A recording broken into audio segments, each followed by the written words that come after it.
За, OneCoin-ийн талаар бол маш их гадна дотны хүмүүс ярьж байгаа, их маргаантай байгаа. Энэ бол лөө өргөсөн тийм мэдээлэл явж байгаа. Зарим нь бол энэ одоо санхүүгийн хувьсгалын ирээдүйн их маш сайн крипто валют гэж яригдж байгаа боловч маш их ойлгомжгүй одоо асуудлууд их байна. Тодорхой бус зүйлүүд их байгаа. Энэ компани талаар жоохон авч хэлцээ. За, энэ дээр бол ингээд өөрсдийнхөө блокчейн хамгаалалт хурдан хөрвөх чанар эднүсийн талаар бичсэн байгаа. За, энэ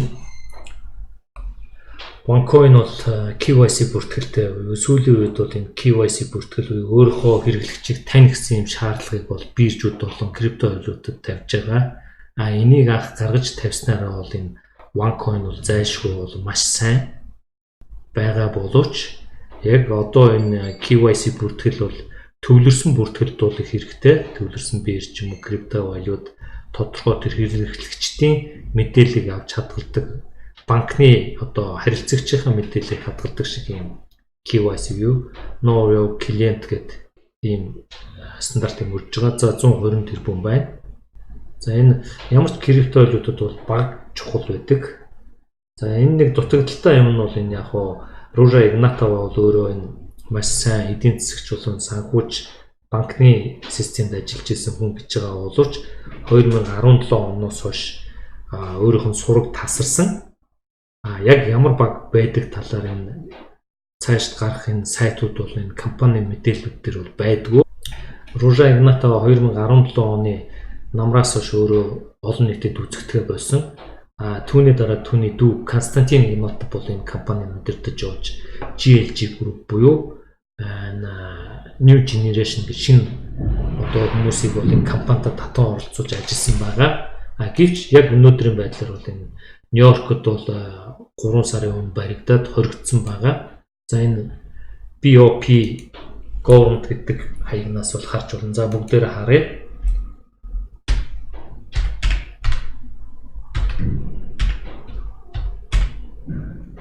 За, ингээд хайж болно.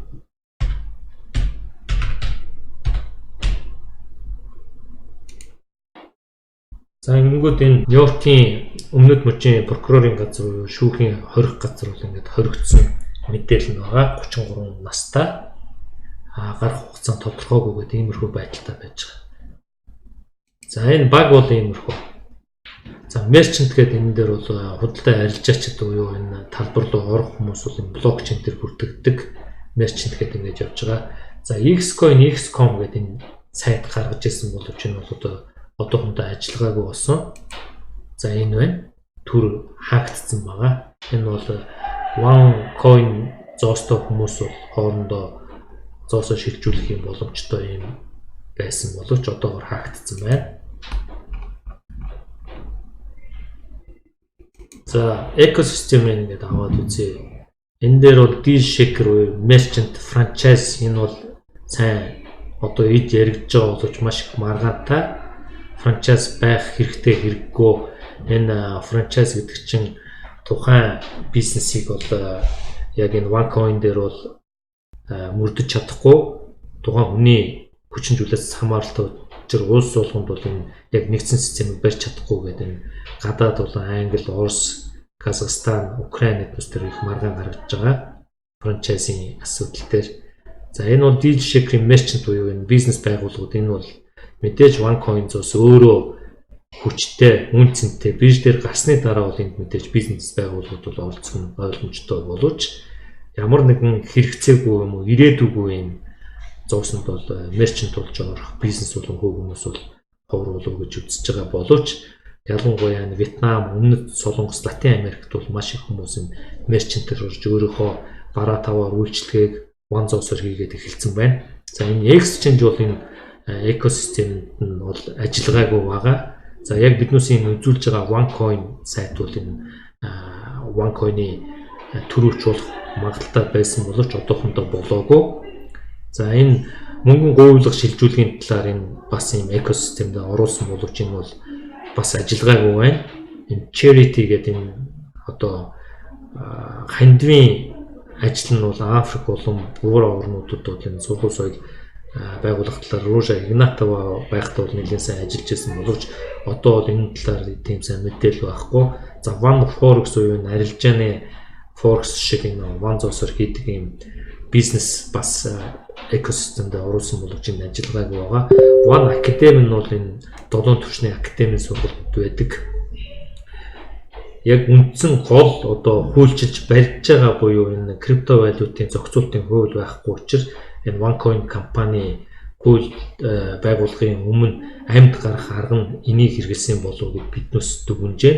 Энэ санхүү эдийн засаг болон бирж криптовалютын сургалт мэдээллийг өгнө гэсэн One Academy одоо сургалтын төлбөр төлж байгаа маягаар хүмүүсээс одоо хөрөнгөний оруулаад энэ Academy сургалтаа дагуулад бол токен буюу OneCoin-ыг үнэгүй дагалдуулж байгаа.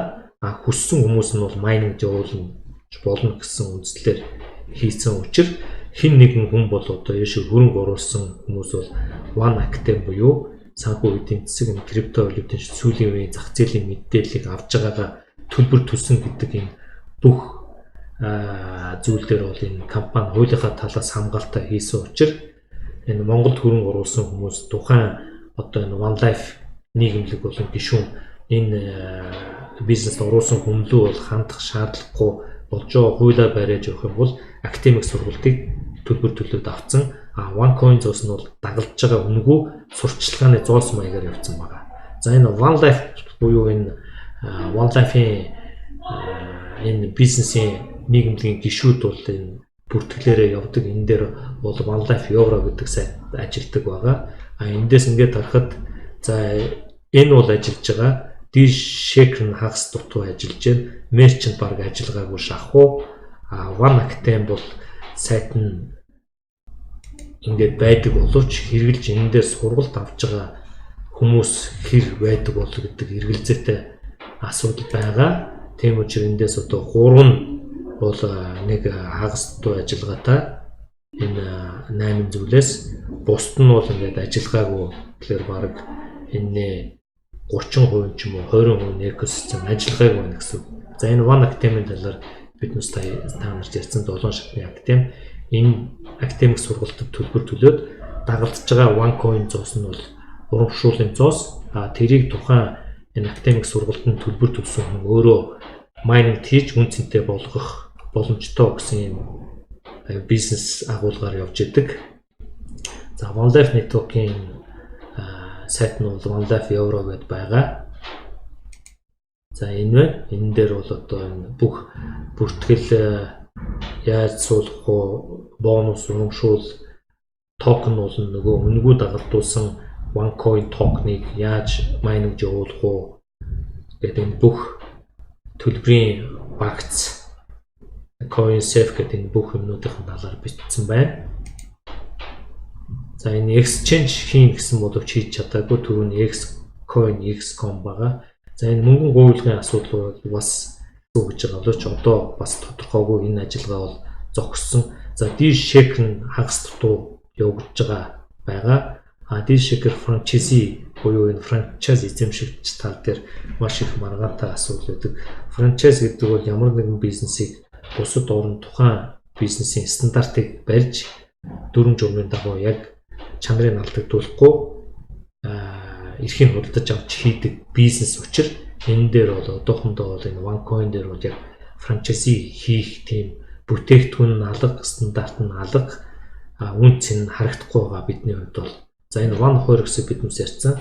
За One World Foundation-ы талаар биднээс ярьсан байгаа. За энэ дээр бидний бас нэг авч ярих гэдэг зүйл бол энэ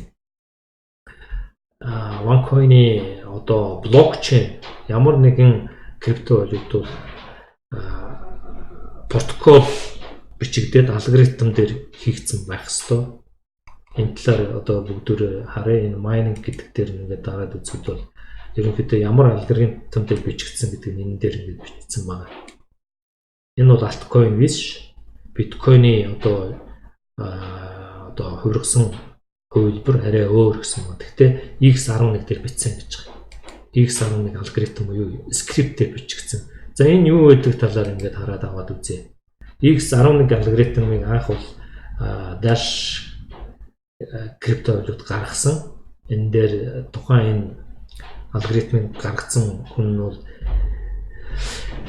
Evan Dafset гэж хүн байгаа.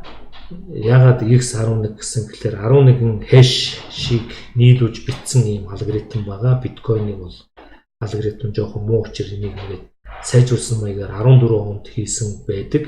Энэ алгоритмыг хийсэн. Тэгээд 16 онд бол сайжруулсан юм хөлбраар хийдэг. Энэ бол видео карт дээр 14 оноос хийжсэн боловч 16 оноос бол энэ ASIC дээр хийдэг юм тусгай яг энэ X11-ийг болбордог юм ASIC-ууд хийгдсэн байна. За энд одоо ямар зооснууд ингээд ямар алгоритм дээр хэш дээр бичигдэх гэхээр энэ SHA-256 бол биткойн кэш, Mazacoin, Namecoin гэдэг энэ койнууд байна. Ethereum hash дээр болох дээр Ethereum classic боломжтой. За энэ скриптээр бичигдсэн бол Aurora coin, BitConnect, Bitcoin Gold, Dogecoin, Gridcoin, Litecoin, Potcoin скриптээр хамгийн сүүлийн Binance дээр гарсан Dogecoin бол скриптээр хийгдсэн байна. Equihash дээр Zcash бичигдсэн байна. Ингээд янз бүрийн одоо энэ алгоритм бичдэг бол хэш хил гэж хэлж болно юм технологийн одоо шрифтүүд байгаа. За X11 бол энэ Dash Petro байна тийм ээ. Lira гэдэг иймэрхүү маягаар блокчейн бол одоо бичигдсэн байх ёстой байдаг байгаа. За ингээд OneCoin-ийн блокчейн бол энэ X11 алгоритм дээр бичигдсэн байдаг гэдэг боловч одоогоор яг хаана байгаа нь мэддэхгүй байгаа. Видео карт вэ юу байна тийм ээ. За ингээд нөгөө One Academy юугаа худалдаж авахд иймэрхүү багц гарна. За энэ дээр би за ингээд багцаа боловсролын багцаа ингээд худалдаж авъя гэж за 1530 еврогийн боловсролын багцыг ингээд худалдаж авахлаар танил гараад ирнэ. Ингээд чеклингүүд ингээд гараад ирж байгаа. За энэ 1530 еврого яаж төлдөг юм бэ гэхээр энэ төлбөрийн хэрэгслүүд нь байна. OnePay, банкны шилжүүлэг, Perfect Money, Cash account буюу биллнээр, OneCoin аккаунт вэ өөрийнхөө данснаа шилжүүлж болно. Биткойноор болно. China UnionPay-ийг шилжүүлж болно. Өнөөдрийн бизнесийн сонирхож байгаа бол энэ компани дансанд энэ хэдэн биткойн байдیں۔ Ямар биткойны данстай гэдгийг талаар ярих учраас энэ биткойныг аваад үзье. За энэ биткойны данс нь бол ийм хаягтай юм байна. За бүгдээрээ одоо энийг цааш нь судална. Энэ компани дансанд ер нь хитэн доллартай тэнцэх хичнээн ширхэг биткойн байна гэдгийг ингээд харж болно. За тэгээд энэ дээр тавьж хагаад нөгөө насаа за тэгэнгүүт компани одоо энэ дансанд биткойны энэ дансанд нь яг өнөөдрийн байдлаар ихэд 0.13 биткойн уу өнөөдрийн ханшаар 1629 доллартай тэнцэх биткойн байна. Нийт бол энэ дансанд бол 2011 ширхэг буюу бараг 2012 ширхэг биткойныг оруулаад буцаагаад бараг бүгдийг гаргацсан байна. 0 гэсэн үг. За анх энэ дансыг бол 2016 оны 4 сарын 28-нд нээсэн 22 цагт.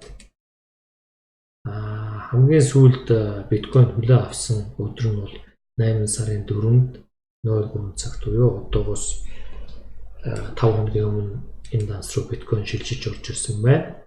Анхны энэ данснаас гарсан шилжүүлэг бол 16 оны 6 сарын 28-нд байна. Хамгийн сүүлд бол 19 оны 3 сарын 30-нд гарсан байна. За энэ 30-наас хойш шилжүүлэг бол ерөнхийдөө хийгдээгүй гэсэн үг. За одоо ингээд энийг жоохон задаргаатай харъя бүгдээрээ доошоо дэлгэрэнгүй яг анхны нэгдсэн өдрөөс нь хойш аваад үзье.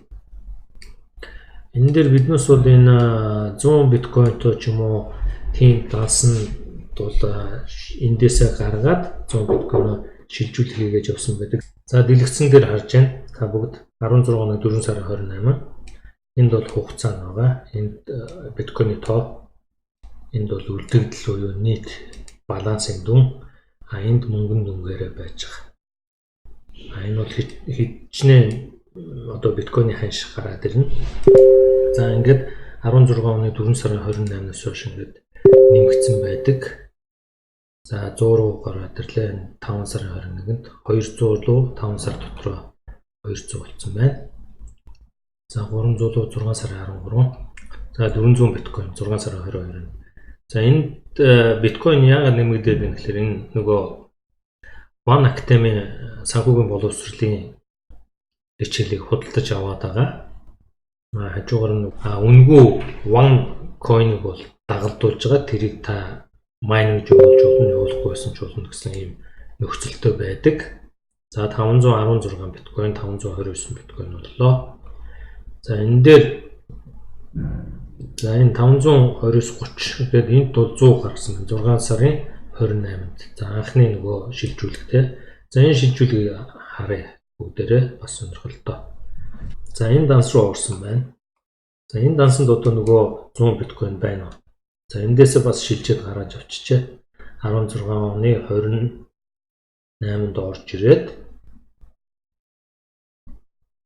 16 оны 9 сарын 8-нд эндээсээ шилжүүлээд гаргацсан 0. За дээшээ явъя. 16 оны 9 сар гэхэд арай багассан гаргасан байна. Нэлээд 9 сараас хойш буцаад нэмэгдсэн. За ингээд 300 9 сарын сүүл гэхэд 300 ширхэгтэй боллоо. 16 оны 11 сар гэхэд 11 сарын сүүлээр 500 биткойн байсан байна энэ тасанд. За 600 7 сарын 1-нд 17 оны 1 сарын 1 16 гэхэд 700 600 руу ороод ирсэн. За энд нэг 700 болоод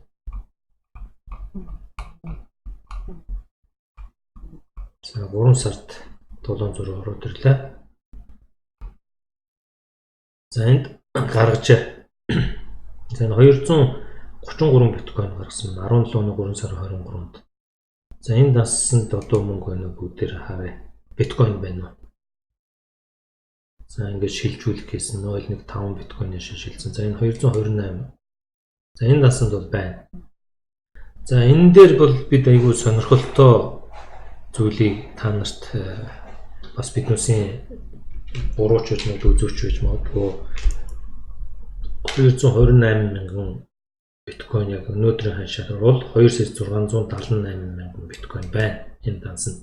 За энэ данс хинийх нь бүү мэд. Бид бол мэдгүй. За энэ дансанд байгаа мөнгө лөө энэ бүрийн 0,0546 сатошигоор бол одоо санал тавьжээ. За би та нарт үзүүлье. Одоо 3 сард гэсэн үг шүү дээ. За энэ ингээд сатоши шилжүүлээд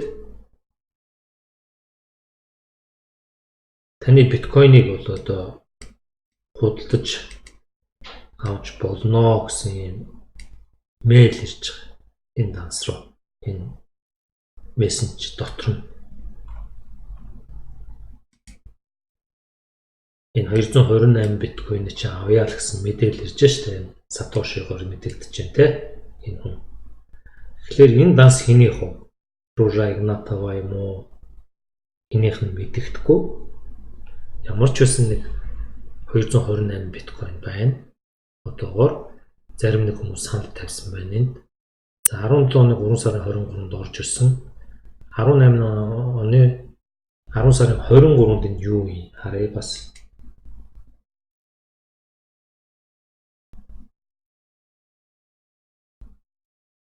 Ингээд маш багаар орж ирсэн байх юм. Ер нь бол биткойны ханшийг нөгөө өсгөх юм уу памп хийхэд бол тодорхой хэмжээний олон биткойнтой хүмүүс юм 0.008 гэдэг сатошигоор мэдээлэл зэрэг нийлүүлдэг юм уу хомсдуулах ажиллагаа хийдэг гэж ярьдаг. Тэр биш энэ дээр бол бодиттой жишээ нь энэ 228 биткойныг бол авах санал хэн нэгэн тавьсан байна. Гэхдээ энэ данс одоо яг хинийх нь бүүмэд яг одоогийн байдлаар шинэ биржээр дамжуулахгүй хүмүүс хоорондоо хүүтэн төрөвчөд зарцсан байх магадaltaй. Тэгэхээр энэ дансанд байгаа мөнгийг Ружа Игнатова ч юм уу тийм ээ Константин ч юм уу флашнд зөөж мэдээлэл дамжуулдаг шиг зарцсан байх магадaltaй. тэрийг бол би сайн мэдэхгүй байна. За ингээд цаашаа явъя. За энэ 233 ингээд гараж очиж байгаа 491-ээс. За дээш 17 оны 4 сарын 8 буцаад 300 ороод ирсэн 5 сард. За тэгжэл дахиад 200 гараж уцаа. Энэ 100 бол түрүүний нөгөө 100 шилждэг данс руу орсон байлаа. За энэ 200-ийн дансыг үзье. Энд одоо юм байна уу? За энэ тэгтээ 5 сарын 29-нд гарсан шүү дээ. Нөгөө компани данснаас. За энийг үзье.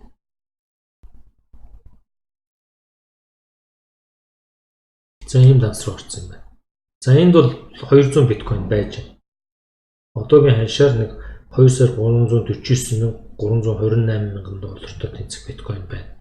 Бас л энэ дээр нөгөө мэдээлэл ирсэн байлаа. За ингээд харъя. Энэ за бас л за ингээд авъя энэ биткойны чинь ингээд мэдээлэл ирээд байгаа. За мөнгөнд үнэн 2 сая 300, тэнд 2 сая 600 гэдэг чинь 5 сая долларын биткойныг хин нэг нөхөр хин нэгнээс авах гээд байна. За иймэрхүү гаралт хийсэн энэ 5 сарын 29-нд ингээд багассан 5 сарын 31 17 23. За 17 оны 11 12 сард эд биткойны ханш өсөөд 19 15 19 мянга хүрсэн. Тэр үед бол энэ бараг биткойн болцсон байна. Энэ данс 18 оны 1 сараас хойш дахиад нэмэгдсээр байгаад 100 биткойн хүрсэн байгаа. За энэ 100 биткойн хүрсэн 18 оны 12 сарын 28. За ингээд 18 оны 12 сараас хойш 3 сарын 20 хүртэл 100 биткойн байж байгаа. Энэ 3 сарын 22-нд бол 70 биткойн гарсан байна. За энэ хайцсан бэ? Үзье 70 биткойн. За энэ 70 биткойн энэ данс руу шилжсэн байна. За энэ дансанд бол шилжүүлээд гаргаж явчих юм дэсэ. Тэгэхээр 3 сарын 22 гэдгийг бол та нар сайн анзаарж байгаа бах. 27-нд бол Константин Нью-Йоркт баригдаад шүүх хурланд болох гэжсэн. Энэ 70 биткойн буюу 122 мянган доллар үлдсэн байна. Үндсэндээ нэг 226 мянган долларын үн бүхий биткойныг эндээсээ гаргаад яасныг бол биднээс мэдэхгүй. Өмгөөлөгчийн хөлсөнд төгс юм уу, компани маркетинг менежментийн хөгжүүлэлтийн тийч юм тэрийг бол бид таашгүй. За энэ 3 сарын 30-нд бас 30 биткойн гарсан байна. Энэ данс руу орсон. Энэ данснаас бас гараж авсан 0. Ингээд өнөөдрийн байдлаар ингээд энэ 0.13 биткойнтэй байна. За OneCoin-ы одоо дансыг яг хөө биднээс ингээд бүр дэлгэрэнгүй харж болж байна. Та бүгд яг иймэрхүү маягаар бусад компани тийм ээ криптовалютаар ажилладаг компани биткойн данс болон эфирийн дансыг ингээд харах боломжтой. За блокчейний талаар одоо бас ярив. Энэ блокчейн одоо яг энэ сайтн дээр яаж ажиллаад байна. За ингээд байж байна. Энд блокчейн гэдэг. OneCoin компани бол компани блокчейнийг маш их хүчрхэг 1 минутанд бол 50 мянган ширхэг зоос олборлох чадaltaй гэж ярьдаг. Яг энийгээ болохоор одоо X11 алгоритм дээр бичсэн гэж мэдээлэлд байна. За ингээд та бүхэн энэ мэдээллийг дүн шинжилгээ хийгээд биднээсийн энэ бас гарч байгаа магадлал ямар байна тийм ээ? Өөр криптовалютын одоо арилжаа мэдлэгтэй ашиглахад нэмэр болох болов гэж бодож байна. OneCoin компани хувьд бол тэр IT-ийн болон хөгжүүлэлтийн баг маш сул болон энэ экосистем ажилуулах тал дээр бол бидний зүгээс бол маш их хангалтгүй ажиллаж байна гэж үзэж байна. Одоогийн байдлаар бол яг ийм гацсан байдалд орсон байгаа. Константин тэнд баригдсан. Энэ тэр байтугай энэ төрөвч тийм ээ хувь хүн болгон өөрсдийн ван зоосыгоо өөрсдийн төрөвчөнд байлгах ёстой, хоорондоо чөлөөтэй шилжих ёстой. Дишекер дээр байгаа энэ бизнес байгууллага болон мерчантуудыг энэ франчайзууд нь хурдан бүртгээд хоорондоо арилжаа бараад аваараа шилжүүлдэг бусад fiat мөнгө болон бусад крипто валюттай харьцдаг юм байх ёстой гэж үзэж байна. За ингээд анхаарал тавьсан баярлалаа. Баярлалаа.